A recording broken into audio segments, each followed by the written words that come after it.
So here's the Condor Golok, fully cleaned up now with the edge nice and reground. I'll put the full specifications up in the description, but you can see there's a very nice high primary grind applied here. So the edge bevel is now this very narrow strip of metal here. That improves ease of sharpening dramatically, and it also makes for a smoother cut. It gives you higher cutting performance down here when you want to do whittling and stuff like that. I've also contoured the top of the handle right here to make it more rounded. So if I do an overhand grip like this, my thumb now is resting along this part, which is all nice and rounded. This came very squarish for some foolish reason.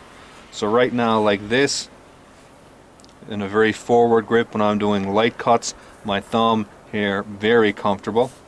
And then you go all the way back like this when you want to get a bit more power. I rasped out this handle and left it with the finish of the rasp, which is relatively rough. I've got probably about 6 coats of boiled linseed oil on this right now.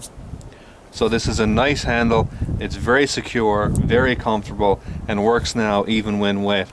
So on days like this where it's floating just a few degrees above zero, when I'm working with this handle and snow falls on it, it'll start melting it, it'll be turned to water, it'll get a bit slippery with the initial handle, which was relatively polished.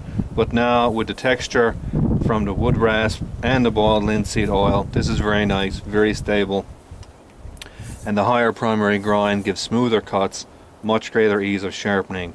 So now this is a really nice knife for people who like, you know, straighter edge blades and not the kukuris and the parangs and that type of thing. The only thing I'm thinking about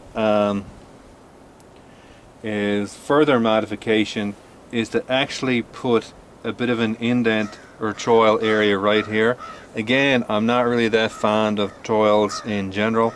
I prefer the actual grip itself to take care of that, but again, you can't on this, and it would take an insane amount of work to bring this edge down to the handle, and I'm not even 100% sure that's actually hardened steel down there. It could be differentially hardened, that could be very soft.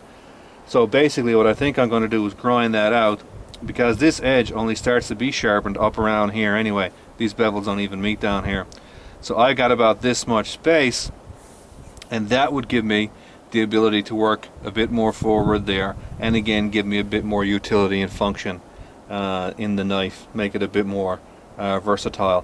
And it also makes it a bit more user friendly if I give it to somebody who's not 100% familiar with these blades, because in drawing it and sheathing it, there's really no guard or anything here, so their hand could slip ahead relatively quickly. So if I round this out here and put more of a sort of a notch in there, that'll give it a bit of a guard. So I may do that later on.